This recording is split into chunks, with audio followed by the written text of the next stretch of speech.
자, 여러분 안녕하세요. 지역사회 간호 특강 두 번째 시간입니다.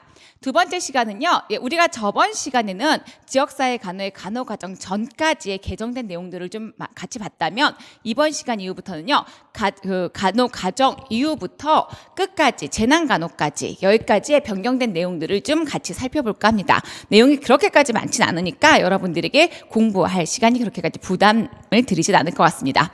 자, 첫 번째, 이번 시간에는요, 여러분들에게 한 몇십 분에 걸쳐서 임용공부법에 대해서 좀 간략히 말씀을 드리고 수업을 들어가도록 할게요. 자, 여러분, 지금 이제 오늘은 1월 31일이거든요. 여러분들이 아마 이 강의를 듣게 되는 날은 월요일쯤이 될 거예요. 그러면 2월이 되는 날이죠. 그럼 굉장히 불안하죠? 벌써 한 달이 지났는데 내가 공부를 좀 제대로 했는지 거기에 대한 불안감이 좀 있잖아요. 근데 여러분들, 지금까지 이제 여러분들의 그 불안감을 공부법을 알려드리면서 좀 해소시켜 드릴까 합니다. 자, 시기별로는요, 1월부터 4월까지가 있고요.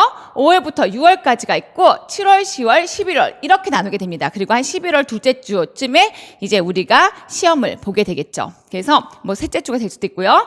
자, 이렇게 되는데 이 시기별 여러분들의 공부법에 대해서 알려드릴게요. 왜냐하면 제가 여러분들에게 한 두 분 정도한테 연락을 받았는데 지금 제가 공부를 하는 방법이 맞는 걸까요? 혹은 제가 지금 한국사를 준비 중인데 진도를 좀 못 따라가도 괜찮을까요? 라고 걱정하시는데 전혀 다른 부분에 대해서는 걱정하실 필요가 없고요. 그냥 시기를 포괄적으로 뭉뚱그려서 잡으시면 돼요.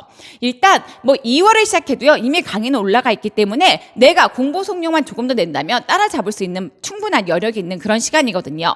그렇기 때문에 1월부터 4월까지 여러분들이 전체 전 과목을 한 번 돌린다. 1회독을 한다라고 생각하시면 돼요.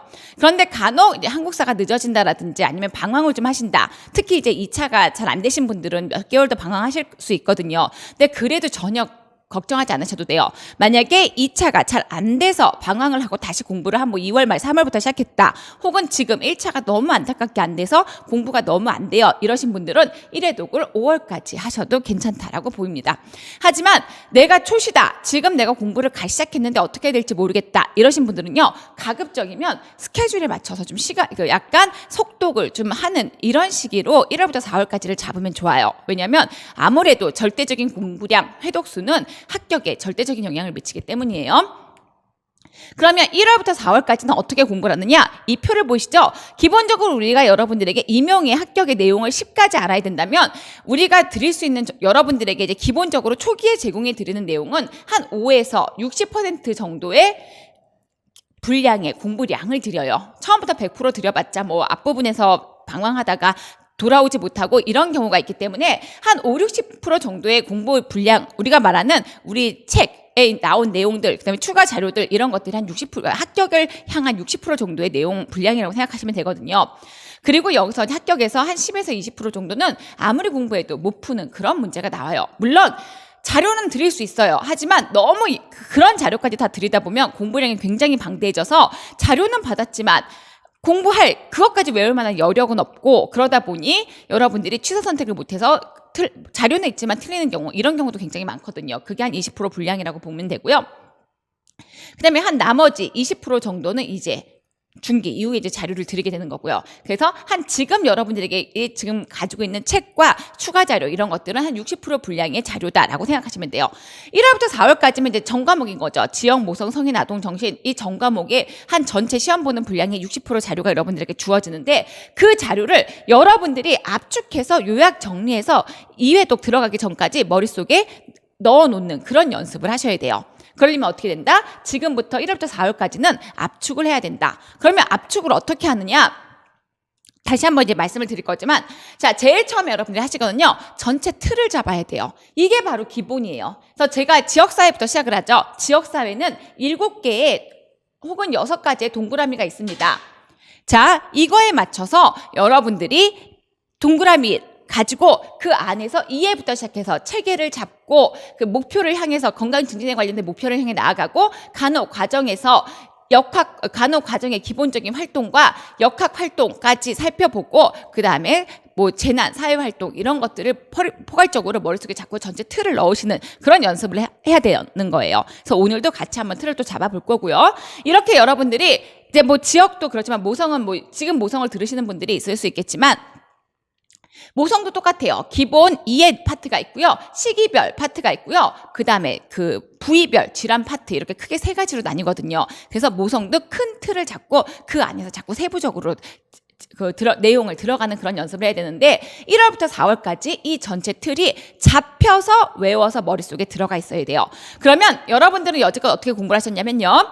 물론 이제 저랑 같이 공부하신 분들에 관련된 얘기도 좀 나중에 들을 거지만 여지까지는 여러분들이 앞부분부터 순서대로 쭉쭉 그냥 읽으시면서 도대체 이게 뭐 내가 뭘 외워야 되는지 이런 감도 없이 그냥 맨 앞부분부터 그냥 열심히 들어요. 그리고 그것만 열심히 또 외우고 뭐 깜지 좀 썼다가 돌아서 외웠다고 생각하지만 돌아서만 까먹고 그 다음 날은 또 그 다음 장 열심히 보고 또 돌아서만 까먹고 이런 공부를 하거든요. 그렇게 공부하시면 수업 기간이 굉장히 길어져요. 그러니까 어떻게 한다? 처음 딱 앉자마자 책을 펴고 전체 대목차를 본 다음에 큰 틀을 잡고 전체 책을 한 번 다 훑어보는 거예요. 그러면서 큰 책의 흐름은 이렇게 나가 있는 거구나. 이렇게 전체 틀을 잡은 다음에요. 이 틀 안에 있는 세부적인 내용을 같이 이제 여러분들이 정리를 하셔야 되는 거죠. 그 틀의 내용은 다음 페이지 잠깐 이런 식으로 우리가 지역사회 저번 시간에는 이 위에 목차만 드렸다면 이제 오늘은 조금 더 여러분과 세부적으로 볼 거고요. 세 번째 시간에는 더 세부적으로 여러분들과 같이 볼게 될 거예요. 이런 식의 흐름이 머릿속에 들어가야 돼요. 점점 머릿속에 들어가야 됩니다. 이건 이제 다음 시간에 하게 될 거고요. 자, 이렇게 머리에 전체 틀이 잡혀야 되는데 또 우리가 여러분들이 많이 실수하는 것 중에 하나가 자꾸만 달달달 외우세요. 그렇게 외우시면 안 돼요. 스토리텔링을 하셔야 돼요. 그래서 우리 수업할 때 스토리텔링 하는 거 있죠? 내가 보건교사다. 제일 처음에 나는 보건교사의 기본적인 지역사회 간호사에 대해서 이해를 할 것이다. 그다음에 그럼 내가 학교에 가서 그 학교 자체 체계를 잡을 것이다. 체계를 잡을 때는 체계와 재정과 역할에 대해서 공부를 할 거고 그 체계에는 구성 요소가 있을 거고 그다음에 우리나라의 사회보장제도나 그 각종 제도들이 어떻게 흘러가는지 거기서 의료제도까지 그리고 그 어떤 체계의 유형에 대해서도 우리가 공부할 것이다. 이런 큰 흐름을 자꾸 들어가셔야 돼요. 그런 다음에 뭐 더 나아가서는 그러면 내가 이제 일을 시작한 체계를 잡았으면 목표를 세워야지. 건강 증진이 목표다. 건강 증진의 정의를 공부해보고 뭐 각종 이해 파트에 대해서 공부해보고 그다음에 건강 증진을 어떻게 시킬 수 있는지 건강 증진에 관련된 연역을 라론드 보고서와 오타와 회의 뭐 마지막에 건강 도시까지 가는 이런 연역도 한번 훑어보고 그러면 이론가들은 건강 증진을 어떻게 시키라고 했는가라고 하는 TVP4의 이론도 살펴보고 마지막으로 건강 증진 사업은 어떻게 실시할 수 있는가 건강 증진 법과 그다음에 그러니까 법에 의해서 어떻게 사업이 실시될지 그리고 우리나라가 정책에 의해서 어떻게 실시되는지 헬스플랜 2030이라고 그랬죠. 그리고 각종 분야별 사업은 어떻게 됐는지 학교에서는 건강한 학교 그리고 지역사회에서는 건강한 도시 이런 각종 사업들이 어떻게 진행되는지에 대한 흐름이 자꾸 머릿속에 들어와야 돼요. 그 흐름이 다 들어왔다. 그럼 그 안에 세부적인 내용을 다시 한번 여러분들이 자꾸 정리하시면서 큰 틀을 잡고 그 세부 내용을 점점점 키워드로 암기하는 그런 연습을 하셔야 돼요. 그러려면 큰 흐름이 이렇게 스토리텔링으로 들어가려면 이해를 해야 돼요. 막연히 암기한다. 지역사회는 여러분 단순한 암기 과목이 아니에요. 이해만 다 되면요. 웬만한 암기는 기본 암기만 해도 어느 정도 여러분들이 썰을 푸실 수 있단 말이에요. 그래서 틀을 잡고 스토리텔링으로 이해를 하고 그 다음에 우리가 이 스토리텔링이 머릿속에 들어갈 때 그 세부적인 내용까지 들어가려고 하면 어떻게 된다고요? 키워드를 뽑아야 된다고요. 키워드는 두 문자로 제일 큰 타이틀을 두 문자로 뽑게 되고요. 그 다음에 그 안에 있는 세부적인 내용도 점차 여러분들이 이해한 내용을 가지고 확장을 시켜야 되는데 1월부터 4월까지는 확장하는 시기가 아니에요. 내가 이거를 이 틀을 어떻게 외울까 하는 키워드를 뽑아 놓는 시기예요. 이 키워드는 지금 시기에서는 다 못 외워도 괜찮아요. 하지만 내가 라론드 보고서를 물어본다. 그러면 최소 생생환보는 알아놔야 되겠다. 그럼 생생환보 이렇게 두 문자로 뽑아놓든 아니면 뭐 생활습관 뭐 이런 식으로 여러분들이 생활습관이 중요하니까 일단 나는 키워드를 생활습관으로 뽑을 거야 라고 하는 이런 큰 키워드가 여러분들에게 어느 정도는 뽑혀야 돼요. 이렇게 키워드는요. 책을 넘기시면서 그러면서 키워드를 하나하나 뽑아놓는 그런 흐름에 공부를 해야 되는 거죠.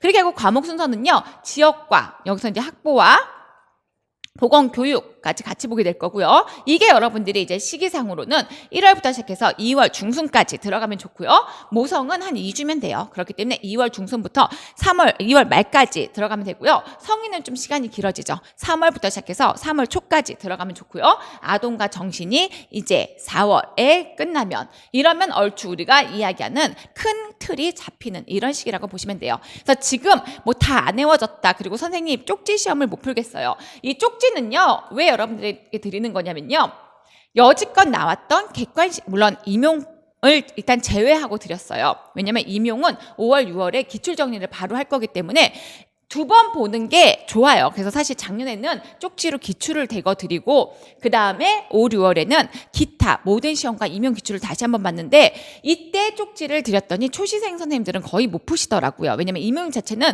문제의 퀄리티가 굉장히 높아요. 하지만 공무원이나 국시는 여러분들이 그래도 지금 풀기가 어렵다고 생각하시는 분들이 있을 거예요. 하지만 공무원과 국시는 임용에 비해서는 퀄리티가 낮기 때문에 우리가 아무래도 공부는 어떻게 한다고요? 좀 쉬운 것부터 시작해서 어려운 것으로 들어가야 되거든요. 그래서 이렇게 쪽지에 기출된, 하지만 이게 다 여러분 기출된 지문이에요. 그래서 선생님 이런 게 나와요? 네, 여러분 그런 기출 지문들이 임용에서 나중에 변형돼서 다른 형태로도 나오기 때문에 다른 기출된 지문들은 반드시 섭렵해 놓는 게 좋아요. 그러니까 예를 들어서 작년 같은 경우에 시험도요, 뭐 천정치 같은 거 이미 다 우리 임용에서 나오지 않아서 다 많이 버린다고 했지만 국시에서 공무원 시험에서 나왔기 때문에 우리가 같이 봐서 왜 제대로 공부하신 선생님들은 다 쓰실 수 있었어요.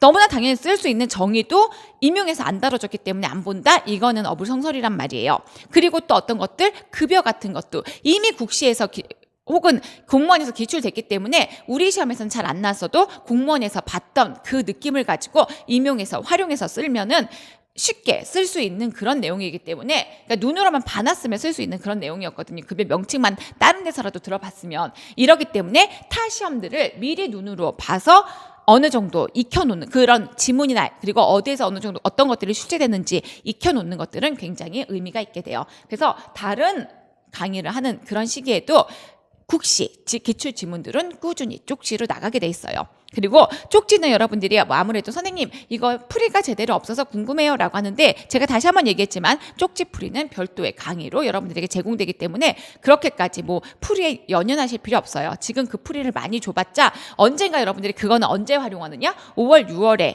내용이 어느 정도 머릿속에 들어왔을 때 다시 한번 활용하게 되는 거기 때문에 지금은 기본 개념만 명확히 익히고, 내가 어느 정도 공부할 때 내가 제대로 공부하고 있는지 그 위치, 그리고 기본 교수님들이 사용하는 문구들, 왜냐면 지문들 하나하나가 다 교수님들이 좋아하는 문구들이거든요. 그런 문구들을 좀 미리 익혀놓는다, 이런 개념으로 쪽지는 참고로 공부하신다. 지금은 이거 만점 받는 거 의미 없어요. 우리 만점은 12월에 받는 거기 때문에.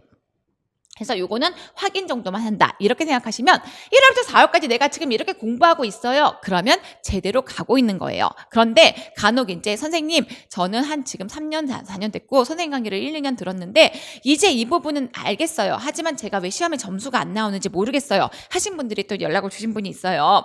그거는 본인의 공부 방식을 조금 고수하는 분들이 있어요. 우리가 옛날에 이제 공부했던 방식이 뭐죠? 기말고사, 중간고사 공부하는 방식으로 처음에 앞부분부터 읽고서는 그 부분의 단어만 열심히 외우는 분들, 그리고 이해 중심보다는 눈으로 찍어놓는 그런 연습을 자꾸 하다 보니까 눈에 찍혀 있지 않은 내용은 유추해서 생각하기가 어렵단 말이에요. 그런 공부는 우리 임용에 좀 적합하지 않아요. 물론 올해같이 좀 단답형을 많이 물어보는 문제는 그런 지문을 맞는 답을 쓰는 것들이 조금 더 유리했을 수는 있겠지만, 그렇다고 해도 정작 예를 들어서 올해같이 산염기 이런 문제가 나온 경우에는 무조건 그냥 빠르고 깊은 호흡, 쿠즈말 이렇게만 단순히 외우고 답을 쓰시는 분들은 다 틀렸단 말이에요. 쿠즈말 호흡이 나타난 후에 다시 그게 경과돼서 나타날 수 있는 호흡이 무엇인가는 우리가 산염기의 그 기전을 익혀야지만 풀 수 있는 그런 문제가 나왔기 때문에 반드시 이해를 꼭 하고 넘어가라라는 게 이제 여러분들에게 1월부터 4월까지의 공부 방법이고요. 제가 여러분들에게 지역이나 뭐 성인의 이해는 어느 정도 확실하게 시켜드릴 수 있는 거죠. 뭐 성인 잘 되면 아동도 같이 잘 되는 거고, 모성은 뭐 덩달아 상대적으로 좀 모성은 거의 암기 포인트고요. 정신도 이제 정리만 잘 되면 암기하는 그런 포인트가 되는 거예요. 그래서 이렇게 1월부터 4월까지는 어떻게 한다? 이렇게 그러니까 이 방대하게 널브러져 있는 책의 지식을 여러분들이 전체의 틀을 잡고 내가 어떤 내용을 좀 이해해야 되겠다, 어떤 내용을 키워드를 뽑아야 되겠다, 이렇게 압축하는 시기가 1월부터 4월까지의 시기라고 보시면 돼요.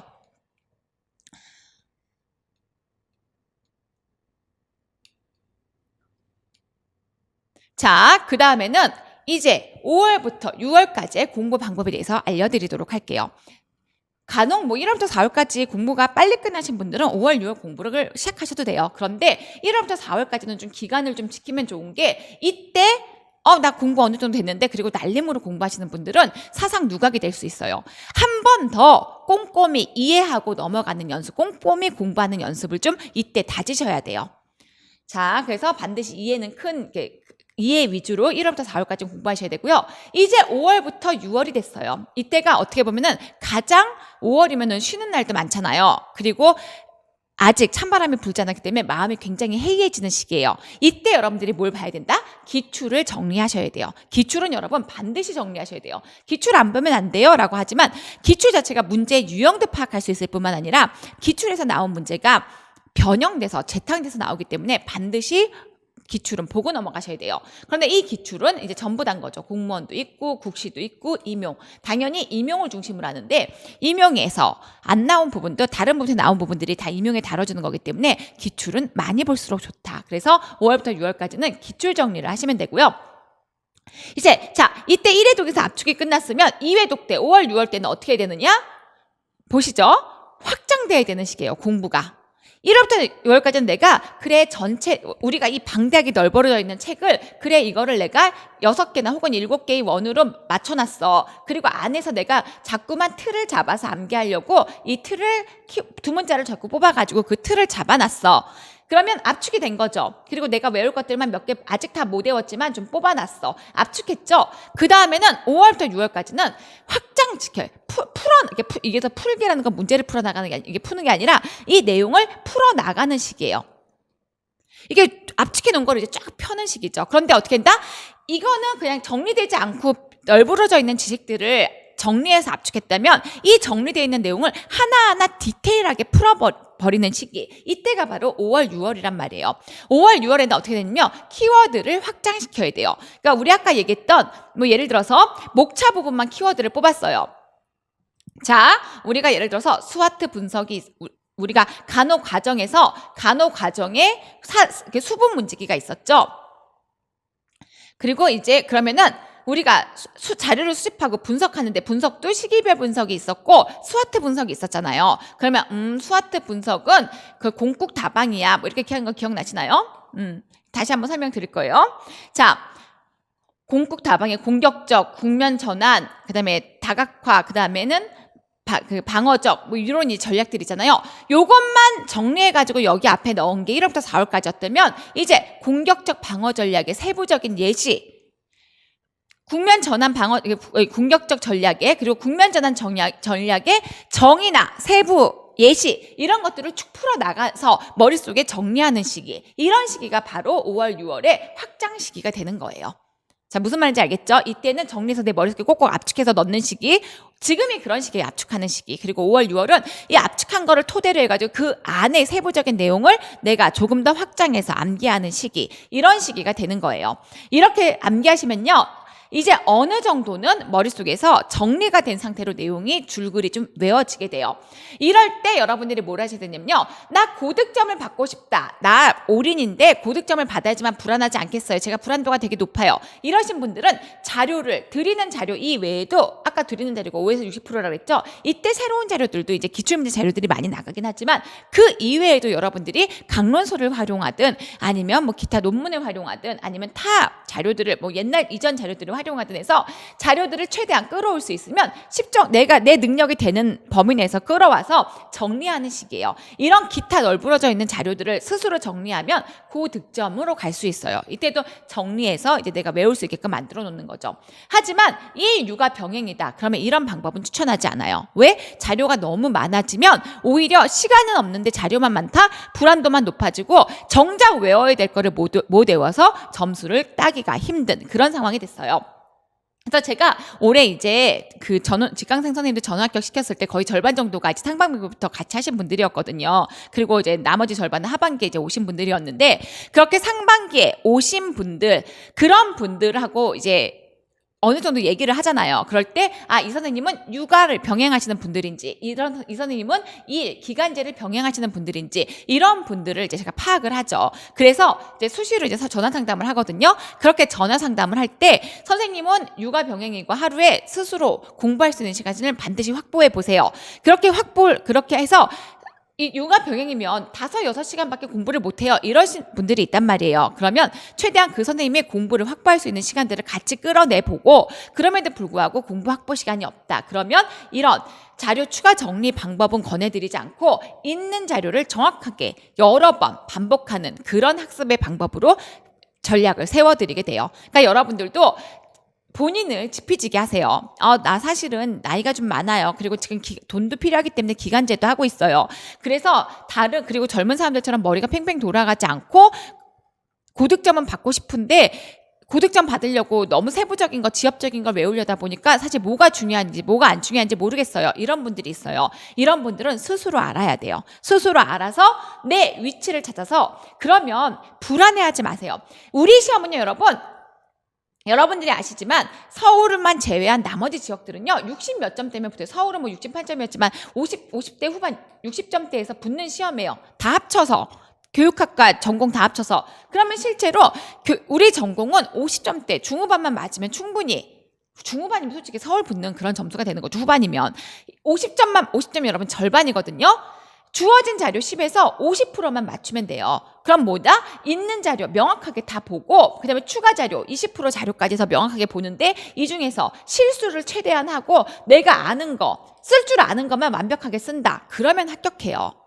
그게 바로 이제 여러분 전원 합격의 비결이었던 거예요. 진짜 바쁘신 분, 일 병행하신 분, 육아 병행하신 분들도, 물론 이런 분들은 고득점으로는 못 붙었죠. 육아 병행하신 분들은 뭐 4점보다 컷보다 4점 높아요, 컷보다 2점 높아요, 이러신 분들도 있고, 혹은 뭐 그냥 올인하신 분들은 7점 높아요, 10점 높아요, 이러신 분들도 있었지만, 고득점 모든 이가 욕심을 내는 부분이죠. 하지만 내 현실을 알아야 돼요. 나는 공부를 잘하는 사람이 아니에요. 나는 정말 주는 거 다 못 외우는 사람이에요. 이러면 내 능력에 맞게 이런 추가 자료 정리는 조금 마음을 내려놓고 있는 거를 명확하게 공부한다. 이거를 계속 풀어나가는 연습을 자주 하셔야 돼요. 누적해서 그렇게 공부를 하셔야 된단 말이에요.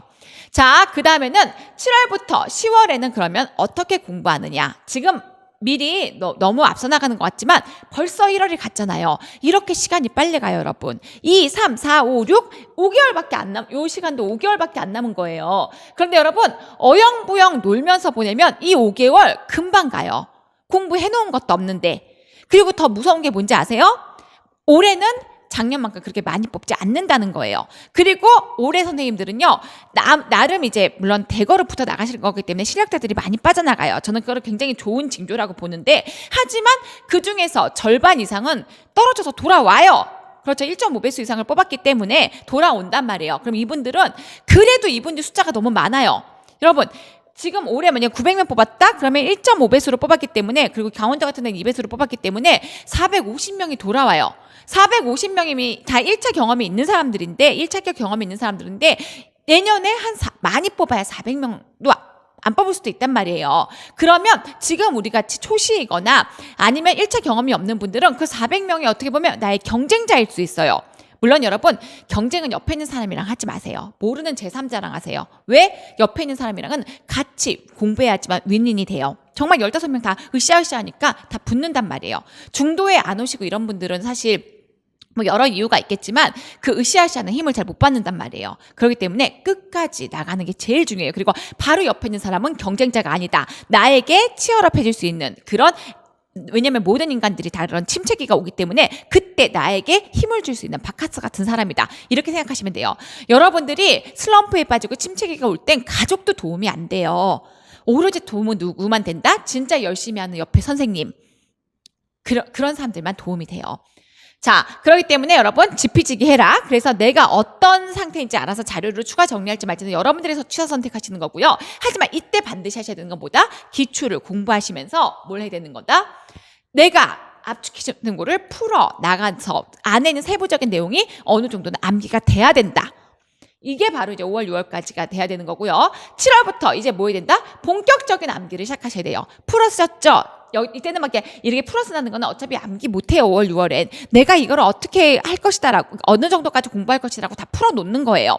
풀어놓으면 이제 뭐예요? 이거를 내 용어로, 내가 답안지에 쓰기 좋은 영어로 압축해서 여러분들이 정리해 놓으시고 그걸 암기하는 거예요. 그러니까 예를 들어서 성인에서 뭐 충수염이라는 질병이 있었어요. 충수돌기염이라는 질병이 있었어요. 그럼 이때는 충수돌기염하고 무슨 이렇게 징후 이렇게 몇 가지만 뽑아놨어요. 그럼 이때는 그래 로브리징 징후는 어떤 것들이 있다. 그 다음에 뭐 로젠버그 징후는 어떤 것들이 있다. 그 다음에 뭐 어떤 징후는 어떤 것들이 있다. 막 이렇게 여러분들이 어느 정도 내용을 막 풀어 쓰실 거 아니에요. 그리고 여기서 복막염 징후는 어떤 것들이 있다. 막 이렇게 여러분들이 풀어 쓰실 거 아니에요. 이러면 이걸 가지고 내가 여기서 나왔을 때 요거를 어떻게 간략하게 쓰겠다라고 간략하게 정리해서 이제부터는 달달달달달 암기하시는 시간을 가져야 되는 거예요. 7월부터. 왜냐면 문제를 계속 푸니까 문제 풀고 아침 저녁도 없어요. 눈 떠가지고 내가 어저께 배웠던 거 한번 쭉 정리해보고 정리가 되려면 요약이 돼야 된단 말이에요. 그래서 쭉 정리해보고 밤에 잘 때도 오늘 내가 공부한 거 혹은 틀린 거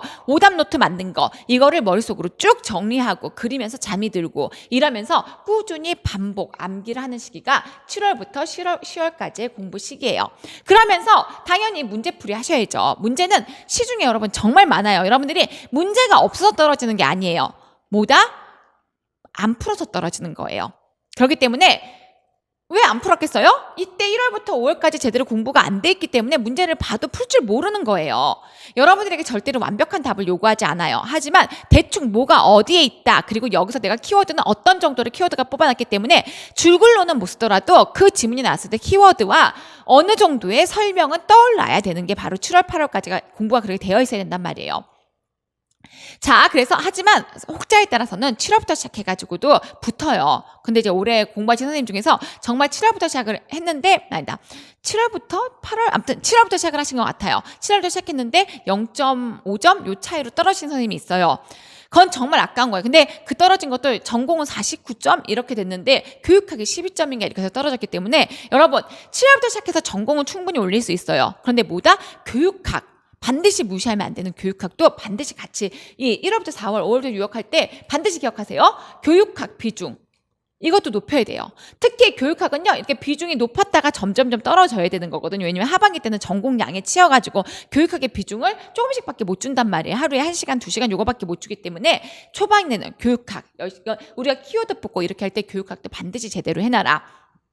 그분이 정말 교육학에서 0.5점만 더 맞았어도 7월부터 시작해서 이제 왜냐면 면접이나 이런 말도 잘하실 분이시거든요. 그래서 최종 합격하는 이런 선례를 남겼을 텐데 교육학 이걸 좀 제대로 못 잡았던 그런 아쉬움이 있기 때문에 여러분들도 반드시 지금 물론 한국사부터 하시는 분들은 거기에 매진하세요. 정말 빨리 왜냐면 한국사가 계속 발목을 잡으면 이 공부가 제대로 안 되거든요. 공부는 선택과 집중이에요. 빨리 그 짧은 시간 내에 남들보다 얼마만큼 집중해서 보느냐 이게 당락을 좌우하기 때문에 지금 한 달 늦는다 2달 늦는다 이거는 큰 상관이 없어요. 하지만 7월 8월까지도 계속 한국사를 붙잡고 있다 이러면 이제 발목을 잡게 돼요. 그렇기 때문에 여러분들이 다 한국사가 넘었다 그러면 지금 교육학에도 좀 올인하시고 한국사가 아직 발목을 잡고 있다 그러면 한국사에도 좀 올인을 좀 하도록 하세요. 지금 시즌은 그래야 되는 거죠. 곧 2월 며칠 얼마 안 남았잖아요. 한국사 시험이. 그러면 잠깐 멈추세요. 지역사회 지금 안 봐도 돼요. 한국사 완전히 마무리하고 지역사회를 봐도 되기 때문에 이건 좀 나중에 봐도 돼요. 자, 어쨌든 그러면 7월, 9월에는 문제풀이를 시중에 정말 문제 여러분 많아요. 작년 문제도 있고 기출문제도 많고 뭐 각종 문제들이 다 돌아다녀요. 문제가 없어서 못 풀고 자료가 없어서 못 푸는 게 아니에요. 여러분들이 공부가 아직까지 그만큼 안 돼 있거나 혹은 내가 그 문제를 자꾸만 기피하는 그런 현상 때문에 안 보는 건데 안 돼요. 제가 이제 이때부터 여러분들과 이제 스터디 한다고 했던 건 이런 각종 문제들을 여러분들과 같이 풀 거예요. 그래서 문제풀이 연습을 할 거고요. 물론 제가 풀 건 아니고 여러분들이 푸실 거죠. 그리고 저는 여러분들의 답안 쓰는 여기 있죠. 교정. 이거를 제가 봐드리는 거죠. 요게 이제 저는 스터디, 전원합격 스터디에 이제 의미 있었던 부분이라고 생각해서 그래서 제가 일부러 스터디 1도 소수로 정했어요. 저는 올해 다 내려놨어요. 뭐 살아보니까 뭐 이래도 아쉬워하시는 분이 있고 저래도 아쉬워하시는 분들이 있더라고요. 근데 저는 어떻게 보면 지금 제 방향을 정해야 되는 이런 시기이기 때문에 진짜로 그냥 입만 산 그런 강사가 아니라 한번 제대로 나를 만나면 붙을 수 있는 방법을 알려주는 그런 사람이 되자. 그래서 한번 붙여보자. 이게 낚시와 똑같아서 손맛이 있어요. 전원 합격 이러니까 그 묵혔던 체중이 싹 내려가. 왜냐면 사실 인강분들은요, 제가 얼굴을 안 봐요. 그래서 제가 올해는 줌도 하겠다 이렇게 하는 게 얼굴을 보고 우리가 대면에서 정말 이분을 만난 것과 그냥 뭐 저 사람이 누군가가 있겠지 이름 한 줄 보고 이런 거는 제가 선생님한테 느끼는 부채감이 되게 많이 다르더라고요. 그래서 일주일마다 만나고 손 한번 잡고 시험 보기 전날에 허그 한번 하고 이런 선생님들은 정말 시험 보기 전까지 자다가도 벌떡 일어나서 기도를 하게 되더라고요. 제발 그 선생님은 붙여주세요. 뭐 2년째인데 제발 붙여주세요. 막 이렇게 되는데 그렇지 않은 분들은 제가 그렇게까지는 마음이 아직까지는 물론 이제 몇 년 더 지나면 달라지겠지만 잘 모르니까 제가 그러니까 그렇게까지 막 뭐 기도까지는 완벽하게 안 하게 되다 보니까 뭐 제가 기도한다고 뭐 기도빨이 먹히겠어요. 뭐 그게 중요한 게 아니고 그만큼 그분의 답안지에 하나라도 더 애정이 가서 막 그렇게 되거든요. 마지막에 다른 선생님들은 지금 이제 2차 이번에 그 끝나고 전화하신 또 다른 선생님이 있는데 몇 분 전화해 주셨는데 그 선생님은 정말 시험 보기 전날까지도 선생님 이거 이해가 안 가요. 그러면 그거 설명해 드렸어요. 사실 개인적인 강사로 보면 그런 시간이 굉장히 힘든 시간이거든요. 왜냐면 다른 자료 준비해야 되고 이런 시간이긴 한데 그런데 이렇게 안면을 선생님들은 정말 너무너무 붙었으면 좋겠다는 막 내 자신 같은 막 분신 같은 그런 마음이 들어서 이제 자꾸만 그렇게 그 답안을 봐주게 되다 보니까 제가 그러면서 느낀 게 답안을 자꾸 교정받으면 사람의 답안지가 변하는구나. 왜냐면 저는 되게 놀란 게 뭐냐면 서술형 답안인데 서술형 답안에 쓰는 법을 잘 모르시더라고요. 왜냐면 저 같은 경우는 논술 세대였어요. 그리고 요즘도 되게 사실 글쓰기 세대라고 저는 생각을 하는데 그렇지 않은 세대 선생님들도 있고 객관식 세대 선생님들도 있고 이렇기 때문에 답안 작성에 대해서 좀 되게 어려워하세요. 그렇기 때문에 그런 부분부터 하나하나 봐드리거든요. 그렇기 때문에 이때 이제 선생님들이 저희가 여러분들에게 스터디로 그래서 소수로만 뽑은 거는 이거를 도저히 뭐 제가 100몇십 명은 도저히 안 되겠더라고요. 능력도 안 되고 그게 어려운 일이라서 작년에 조교 선생님도 도망가셨어요. 채점하시다가 그렇기 때문에 그만큼 이제 답안 작성하는 걸 봐주는 게 의미는 있지만 시간은 많이 든다. 하지만 여러분들 그 몇 분만 제가 봐드리는 거면 충분히 봐드릴 수 있어요. 그리고 교정을 받으면 저는 합격자의 답안이 보이거든요. 그렇게만 답안을 써서 내면 합격해요. 물론 이제 일 병행의 선생님들은 좀 낮은 점수를 합격할 거고 고득점을 원하시는 선생님들은 고득점을 합격할 거고 하지만 뭐 2, 3점 차이로 붙었다 해도 면접에서 충분히 커버 가능해요. 그렇기 때문에 뭐냐면 커트라인으로도 붙으신 분이 재작년에 두 분이나 다 합격하시고 뭐 7명, 뭐 8명 다 이렇게 뛰어넘어서 합격하시고 이러셨단 말이에요. 한두 분이 아니었어요. 뭐 물론 몇 분이긴 왜냐면 제 강의 들으면 그렇게 많지 않기 때문에 제가 친한 분들만 뭐 4-5분 이런 분이긴 했지만 결론은 뭐다? 낮은 점수, 높은 점수 이거는 의미는 있지만 내가 정말 간절하고 절실하면 낮은 점수여도 충분히 극복 가능하다. 왜냐면 1융합 병행인데 어떻게 고득점을 향하겠어요. 절대적인 공부량이 부족한데. 그런데 이런 걸 따라가다가는 1차 합격조차 못한단 말이에요. 그거는 큰 손실이에요. 그래서 뭐다? 교정을 이제 해드리겠다. 이거는 7, 8월. 그러니까 여러분들이 해야 되는 건 뭐다? 반복해서 암기하고 시중에 나와 있는 문제를 많이 풀면서 답안 쓰는 연습을 매일 해라. 선생님 저 창피해서 제 답안 보여주기 싫어요. 제가 그 선생님한테 말씀드렸어요. 떨어지는 게 더 창피한 겁니다. 그래서 막 울며 겨자먹기로 막 보내주시고 이렇게 답안지를 계속 보고 이게 교정을 하는 의미가 굉장히 있다.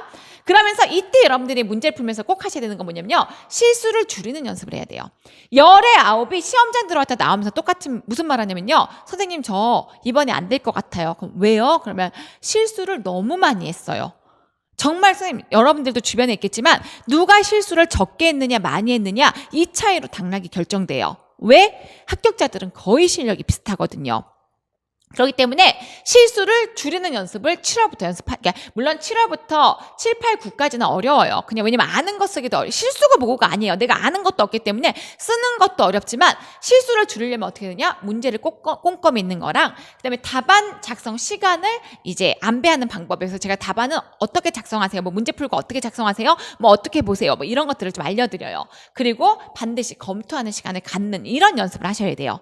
이것도 여러분 연습이에요. 습관이란 말이에요. 그렇기 때문에 이런 연습을 7월부터는 어렵지만 이제 9월 막바지쯤 되면 이제 감이 오게 되고요. 10월에는 열심히 연습을 하시는 거죠. 자, 이렇게 해가지고 답안 작성 연습을 해서 내가 답안지를 문제 푸는 연습, 실수를 줄이는 연습까지 어느 정도 했다. 그러면 어떻게 한다? 11월부터는요. 실전 연습, 완전 실전이에요. 매일매일이 실전이다라고 생각하시면 돼요. 시간 맞춰놓고 내 불안도를 낮추는 연습부터 시작해가지고 제가 이제 또 합격하신 다른 선생님한테는 어떻게 했냐면 그 선생님이 답안이 너무 들쭉날쭉한 거예요. 그래서 그 선생님이 불안할 때는 정말 실력이 있어도 다 틀리고 다 연습인데도 다 틀리고 다 실수하세요. 그런데 컨디션 좋은 날은 정말 거의 만점에 가까운 답을 쓰세요. 그래서 이 11월부터는 여러분들이 그런 컨디션을 조절하는 연습을 하셔야 돼요. 뭐 선생님 시험 보기 전날에 인대를 먹고 가면 되는 거 아니에요? 여러분 연습되지 않으면요. 하루 약 먹으면 시험장에서 자요. 존단 말이에요. 그렇기 때문에 어떻게 한다?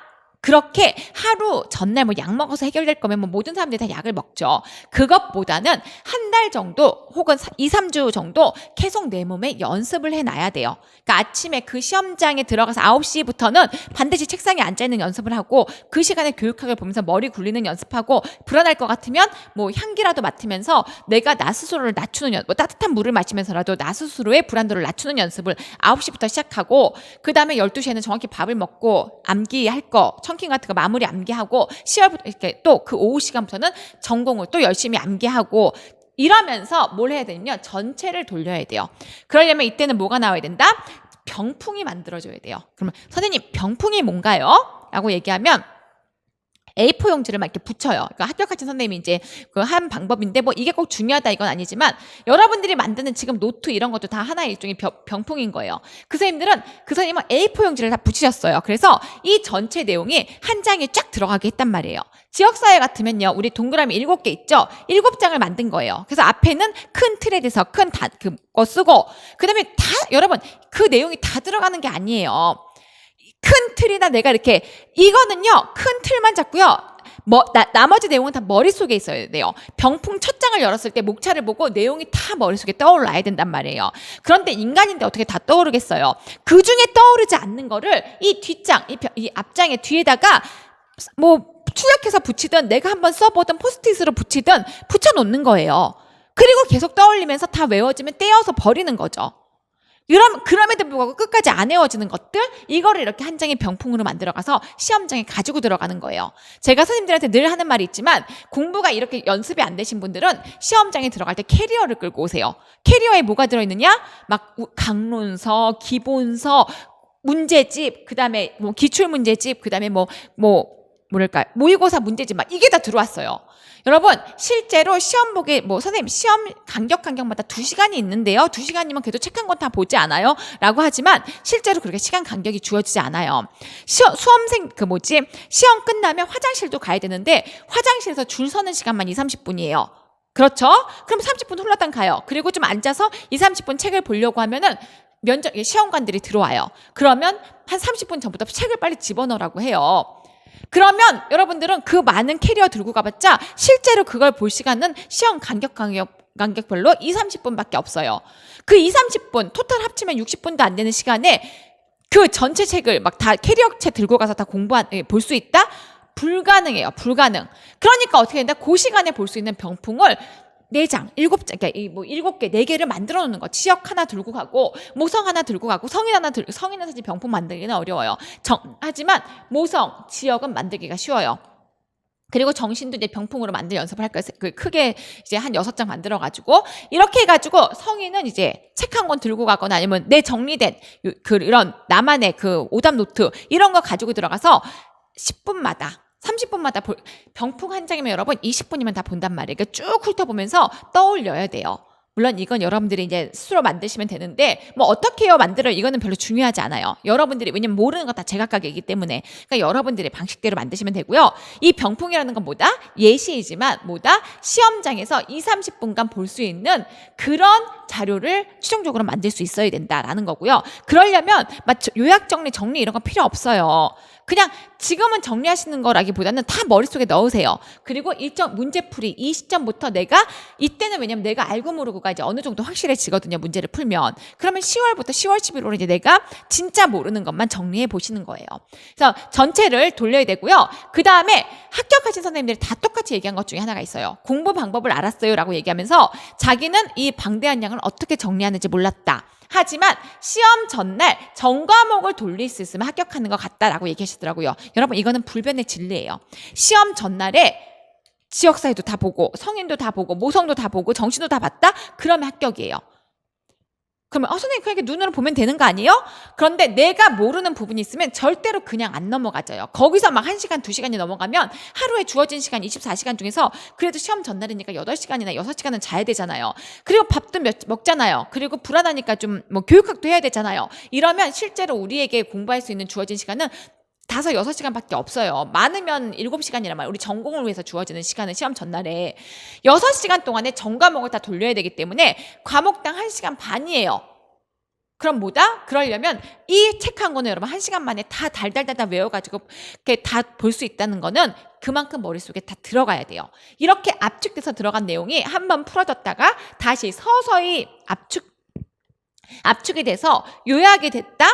이러면 이제 여러분들이 공부를 하시는데 이 요약이 돼서 여러분들이 한 번을 다 돌릴 수 있다. 그러면 합격하세요. 이거는 대충 보는 게 이거 보는 건 대충 보는 게 아니에요. 이미 다 이해는 암기가 되었기 때문에 더 이상 볼 의미가 없는 그만. 이거 딱 보면은 나 이렇게 스와트 다 외울 수 있는데 그럼 넘어가는 거죠. TV 비포 나 이거 다 아는데 한번 읊어볼까? 민감성의 정의는 뭐고 신강성의 정의는 뭐고 쭈루룩 하면은 그냥 다 넘어가는 거예요. 이러면 몇 분도 안 걸린단 말이에요. 그렇기 때문에 여러분들이 이것만 되면 합격할 수 있어요. 자, 이거는 여러분 제가 한 4년간 낸 데이터예요. 물론 그 전에도 이런 방식으로도 공부를 하긴 했지만 제가 내가 공부하는 방식과 남한테 가르쳐서 남들이 붙는지 안 붙는지를 확인해야 되잖아요. 이런 방식으로 끌고 가고 끌려오신 분들은 어쨌든 1차는 다 전원이 합격을 하셨어요. 그렇기 때문에 여러분들도 이 공부 방식은 제가 깨끗하게 물론 맨 앞장에 깨끗하게 있었지만 깨끗하게 한번 해드릴 테니까 이거를 하나 출력해가지고 책 앞부분에 붙여놓으세요. 그리고 내가 혹은 1월부터 아니면 2월부터 시작해도 돼요. 그러면 2월부터 5월까지 기출문제는 안 되지만 6월에 정리한다 이렇게 나만의 시기를 조금 변경하셔도 돼요. 그러면서 어떻게 한다? 이렇게 내가 공부를 꼭 하겠다. 꼭 따라가겠다. 이걸 명심하시고 가세요. 그러면 이 시간, 자료 추가 정리 시간만 스스로 확보가 되면 고득점, 이번에 10몇 점 이상 선생님들도 서울 선생님 10몇 점 이상으로 붙으셨거든요. 그러니까 아직 2차 발표는 안 났지만 이렇게만 내가 공부만 할 수 있으면 충분히 내가 합격자 명단에 들게 돼요.